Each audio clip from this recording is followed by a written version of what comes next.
नमस्कार शेतकरी मित्रांनो. आजच्या व्हिडिओमध्ये आपण पाहणार आहोत वांग्याची शेती सुरुवातीपासून शेवटपर्यंत, म्हणजेच रोपवाटिका तयार करणे, लागवड, खत व्यवस्थापन, कीड नियंत्रण आणि शेवटी काढणीपर्यंतची संपूर्ण माहिती.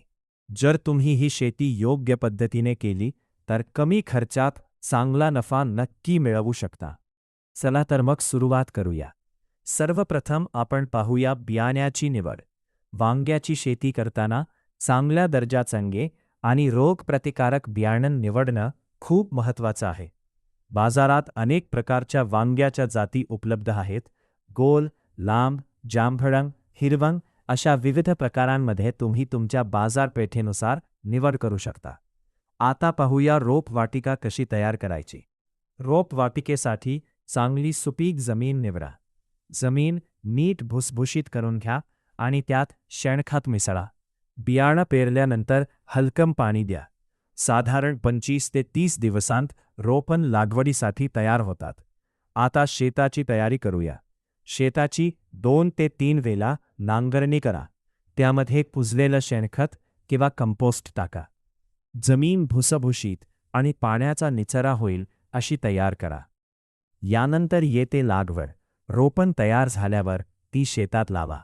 2 ओळींमधील अंतर 2 ते 2.5 फूट ठेवा आणि 2 रोपांमधील अंतर 1.5 ते 2 फूट ठेवा. लागवड करताना मुळांना इजा होणार नाही याची काळजी घ्या. लागवडीनंतर लगेच पाणी द्या. आता पाणी व्यवस्थापन समजून घेऊया. वांग्याच्या पिकाला नियमित पाणी खूप आवश्यक असतं. लागवडीनंतर सुरुवातीचे काही दिवस 4 ते 5 दिवसांच्या अंतराने पाणी द्या. नंतर हवामान आणि जमिनीच्या प्रकारानुसार पाण्याचं प्रमाण ठरवा. जास्त पाणी दिल्यास मुळं सडू शकतात, त्यामुळे संतुलन राखणं खूप महत्त्वाचं आहे. आता खत व्यवस्थापन पाहूया. वांग्याच्या पिकाला वाढीसाठी योग्य प्रमाणात खत देणं गरजेचं आहे. लागवड करताना बेसल डोस म्हणून शेणखत किंवा कंपोस्ट द्या. यानंतर वेळोवेळी नायट्रोजन, फॉस्फरस आणि पोटॅश यांचा वापर करा. सेंद्रिय खतांचा वापर केल्यास मातीची सुपीकता टिकून राहते आणि उत्पादन चांगलं मिळतं. यानंतर येतो कीड आणि रोग नियंत्रण. वांग्यावर फळ पोखरणारी अळी, पांढरी माशी आणि मावा यांचा प्रादुर्भाव होतो. यासाठी योग्य वेळी फवारणी करणं गरजेचं आहे.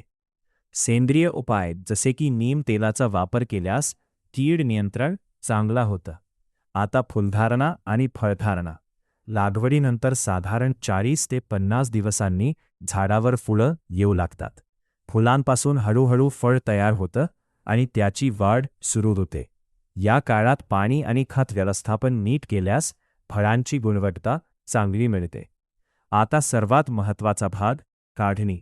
वांग्याची काढणी साधारण 60 ते 80 दिवसांनंतर सुरू होते. फळं चमकदार आणि योग्य आकारात असताना काढणी करा. उशीर केल्यास फळं जुनी होतात आणि बाजारभाव कमी मिळतो. काढणीनंतर ग्रेडिंग आणि मार्केटिंग. वांग्याची फळं आकारानुसार वेगळी करा. चांगल्या दर्जाची फळं बाजारात विक्रीसाठी पाठवा. योग्य वेळ निवडल्यास चांगला भाव मिळू शकतो. मित्रांनो, वांग्याची शेती ही योग्य नियोजन आणि काळजी घेतल्यास खूप फायदेशीर ठरू शकते. जर तुम्ही योग्य बियाणं, खत व्यवस्थापन आणि कीड नियंत्रण केलं तर उत्पादन वाढवून चांगला नफा मिळवू शकता.